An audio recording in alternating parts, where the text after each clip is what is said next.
ए मेरे वतन के लोगों जड़ा आँख में भर लो पानी, जो शहीद हुए हैं उनकी याद करो कुर्बानी। नमस्कार, आप देख रहे हैं ग्रेटर जम्मू वर्चुअल। मैं पंकज खजूरिया। इन्हीं शहीदों की कुर्बानियों को याद करते हुए आज Jammu Kashmir ex service league ने वीर नारीज और भूतपूर्व सैनिकों को जो है आज सम्मानित किया है। एक दिन का जो आज प्रोग्राम रखा गया था टीचर भवन जम्मू में, और वहीं इस सम्मान समारोह के साथ साथ जो है उनको उनके जो हक हैं उसके बारे में रूबरू करवाया गया। इस संदर्भ में बैंक से ECHS की तरफ से जो हेल्थ फैसिलिटीज़ मिलती हैं उस तरफ से अलग अलग जो हैं वो डेलीगेशन जहाँ पे आए थे और उन्होंने इस बात में अपनी जानकारी रखी। आज के इस एक दिन के जो प्रोग्राम है जो टीचर भवन जम्मू में था, इसके चीफ गेस्ट SSP जम्मू चंदन कोहली जी थे और इसके साथ साथ डॉक्टर SP वर्मा पद्मश्री। क्या कुछ कहा, आइए सुने।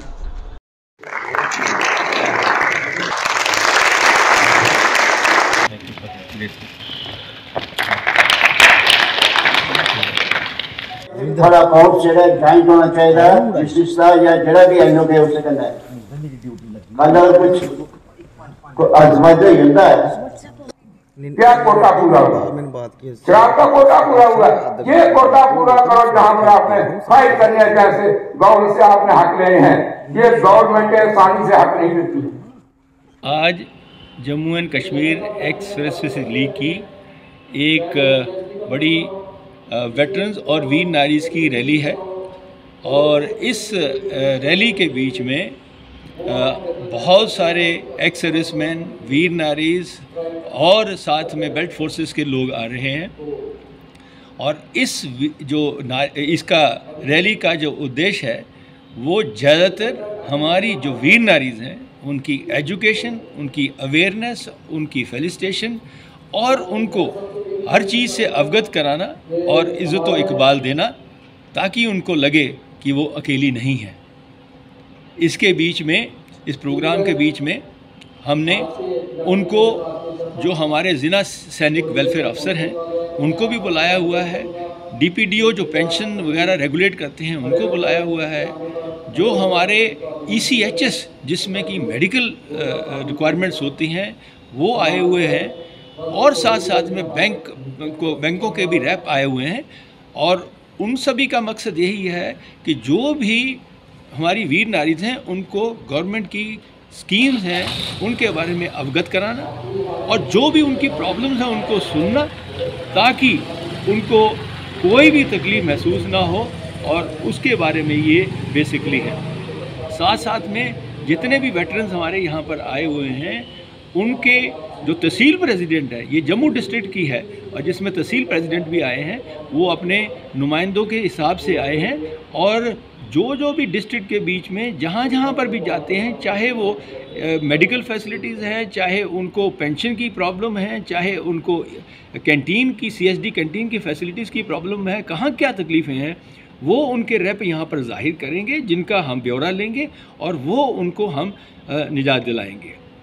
साथ साथ में ये आखिर में जो मैं अपनी तरफ से इन सब से लेकर एक अपील LG साहब से करने वाला हूँ, और वो हमारी अपील ये है कि हमें जो Jammu and Kashmir ex service league है, जो सबसे पुरानी और सबसे बड़ी जो ऑर्गेनाइजेशन है, 1951 में ब्रिगेडियर घनसारा सिंह ने इसको इस्टेब्लिश किया था। तो ये हम तकरीबन 1 लाख वेटरन्स और वीर नारीज़ का वेलफेयर देखते हैं, और हमने ये देखा है कि ये जो हम इनका जो वेलफेयर करते हैं, इसके बीच में उनकी रीसेटलमेंट, रिहेबिलिटेशन, उनके लिए सैनिक कॉलोनियाँ वगैरह उन सब कुछ का काम करते हैं। काफ़ी चीज़ें हैं जो हमारी स्टेट के बीच में बनिस्बत दूसरी स्टेटों के रुक गई हुई हैं और उनको हमको रेगुलेट कराना है। तो सबसे पहले मैं ये कहूँगा कि हमारी अपील है हमारे पूरे जम्मू एंड कश्मीर के एक्स सर्विसमैन और वीर नारीज़ की, LG साहब को ये अपील है सबसे पहला कि हमें हमारी डेलीगेशन को एक अपॉइंटमेंट दी जाए, ताकि हम आपको हमारे प्रॉब्लम्स को अवगत करा सकें। मैं आपसे मिला था, आपने बोला था कि आप अपॉइंटमेंट लीजिए, 6 महीने हुए लेकिन अभी तक कोई अपॉइंटमेंट नहीं मिली। दूसरा जो मुद्दा है वो ये है कि हमारे फ़ौजी जो रिटायर होकर आते हैं उनका रीएम्प्लॉयमेंट जो स्टेट की रिस्पॉन्सिबिलिटी है उसमें इंक्रीज़ करना, उसका कोटा इंक्रीज़ करना, जो कि बाकी रेस्ट ऑफ इंडिया से बहुत कम है। हमारा 6% है, बाकियों का 13 से ऊपर % है। साथ साथ में हमारी जो सैनिक कॉलोनियाँ हैं, उन सैनिक कॉलोनियों को 20 साल से 30 करोड़ रुपया हमने जमा करा रखा है, लेकिन गवर्नमेंट और रेवेन्यू अथॉरिटीज़ ने इसको अभी तक सुलझाया नहीं है। तो हमें एलजी साहब से ये गुजारिश है कि हम वो वाला मुद्दा भी उठाना चाहते हैं। साथ साथ में हमारी एक सैनिक वनस्पति जो 1993 में हुई थी, वो 99 में बंद हो गई, क्योंकि गवर्नमेंट ने कुछ ऐसे हमारे पे अनजाने से टैक्स लगा दिए। हम वीर नारीज़ को 10% उसमें से देते थे, हम 200 एक्स सर्विसमैनों को एम्प्लॉयमेंट देते थे, वीर नारीज़ को एम्प्लॉयमेंट देते थे। वो मुद्दा भी हम एलजी साहब के सामने हम पेश कर रहे हैं। साथ साथ में हम ये भी हैं, जितने भी हमारे कैश अवार्ड और एन्युटी हैं हमारे फ़ौजी भाइयों के, J&K स्टेट में बाकी स्टेटों से बहुत ही कम है। वो क्यों हमारी कुर्बानियाँ कम हैं, तो ये हमें उनके बराबर मिलना चाहिए। ये हम एलजी साहब से मिल के उनको कई चीज़ें सुनाना चाहते हैं। साथ साथ में हमारे ब्रिगेडियर राजेंद्र सिंह, जो कि पहले महावीर चक्र हैं, saviour of Jammu and Kashmir हैं, उनको महावीर चक्र से परमवीर चक्र में परिवर्तित किया जाए। ये हमारी लॉन्ग स्टैंडिंग डिमांड है।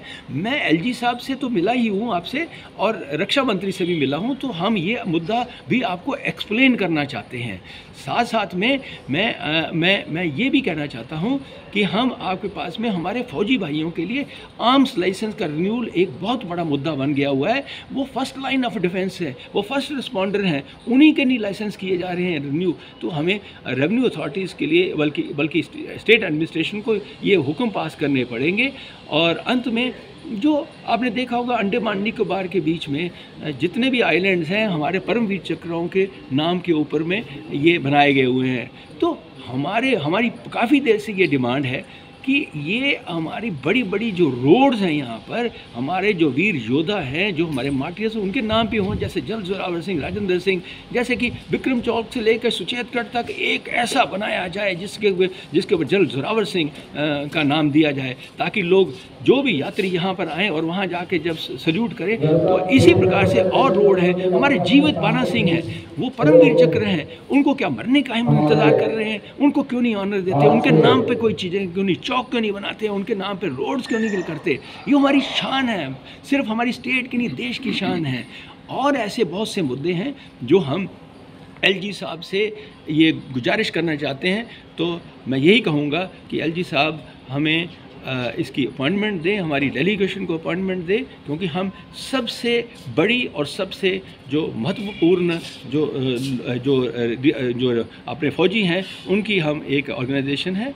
और मैं बाकी अपने जितनी भी जो आज वीर नारीज़ आई हैं और फ़ौजी भाई हैं, वीर नारीज़ को मैं शत प्रणाम करता हूं कि उन्होंने कुर्बानी उनके घर वालों ने दी, और जिनके कारण वो अकेली हो गई। लेकिन आज मैं बताना चाहता हूं कि वो अकेली नहीं, हम उनके साथ में। जिस प्रकार से टेक्नोलॉजी का अपडेट होता जा रहा है, उस टेक्नोलॉजी के अपडेशन के साथ ही जो है वो किस प्रकार से आप अपने पेंशन्स की जो खाते हैं उसके ऊपर काम कर सकते हैं, और हेल्थ की फैसिलिटीज़ को जो है वो काम कर सकते हैं, और क्या क्या जो फैसिलिटीज़ हैं वो उपलब्ध हैं वीर नारीज़ के लिए, भूतपूर्व सैनिकों के लिए। इन सारी चीज़ों को आज यहाँ पे डिस्कस किया गया। बहरहाल आप क्या सोचते हैं इस प्रकार के जो वर्कशॉप्स हैं, इसके बारे में हमें कमेंट सेक्शन में कमेंट करके ज़रूर बताइएगा। और अगर आपका कोई मसला और मसाइल है हेल्थ सर्विसेज लीक को लेके, तो हमें ज़रूर कमेंट सेक्शन में कमेंट करके बताइएगा। वीडियो को अधिक से अधिक लाइक कीजिएगा, शेयर कीजिएगा। अगले अपडेट के लिए जुड़ रहेंगे ग्रेट जम वर्चुअल के साथ। मैं पंकज खजूरिया।